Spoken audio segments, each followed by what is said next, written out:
I am Mariama Chow, retired director of Ministry of Basic and Secondary Education. The CCM has been going on for a long time.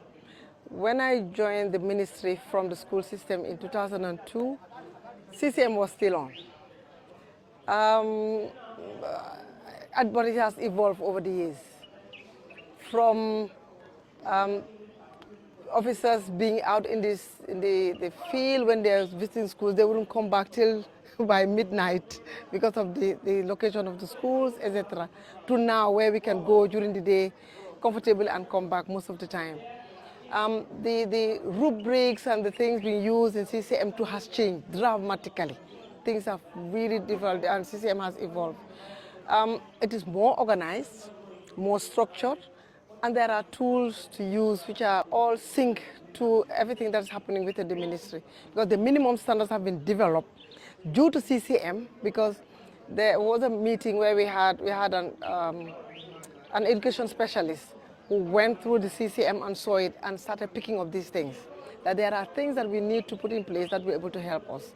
Even the minutes of the CCM has evolved from being verbatim to being more professionally done. We're able to have what are the key things, what are the actions, who's responsible, etc. CCM, it's one of the most important structures we have in the system in monitoring, bringing all the stakeholders together, look at what is happening, what has happened within the last 2 months, what are the things that be done, and going to the schools, to be able to know what is happening at the school.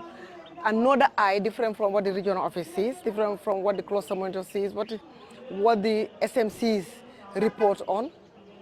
So it's a different eye that gives us, although it's a short visit for the day, but it gives an overview of what's happening in the school. And it has been very positive. Although at the beginning, I know people have been having sleepless nights when CCM is coming. But the beauty of it now is, the success of it now is that teachers are expecting, head teachers and teachers are expecting, expecting CCM to go there. And some of them even expect disappointment that CCM did not visit. So that tells you what are some of the things that we achieve through the CCM. What are their strengths, what are their weaknesses in different areas, they're being advised. And when the reports are being given, best practices are flagged, because sometimes you go to schools and you see things that are out of the ordinary, that schools are doing, some of the extra things that they do for things to work. These are some of the things you flag for it to be emulated. And a lot of good things come from the CCM. The recommendations that are put in place, there are follow-ups. It's not just being left hanging. The regional office will follow up and report on that.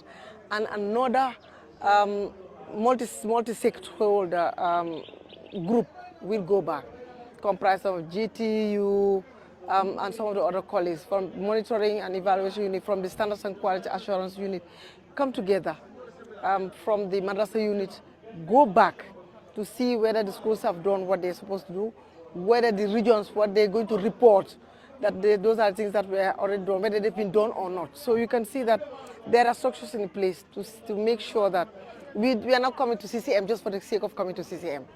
A lot is being done and a lot is being achieved through CCM.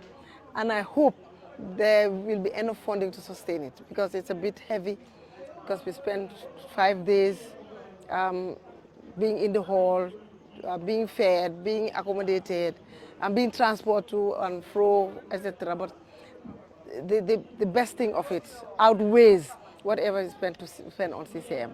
So I'm hoping to see that CCM continues and continue evolving, continue being improved, even that we'll get more from CCM than what we're getting now.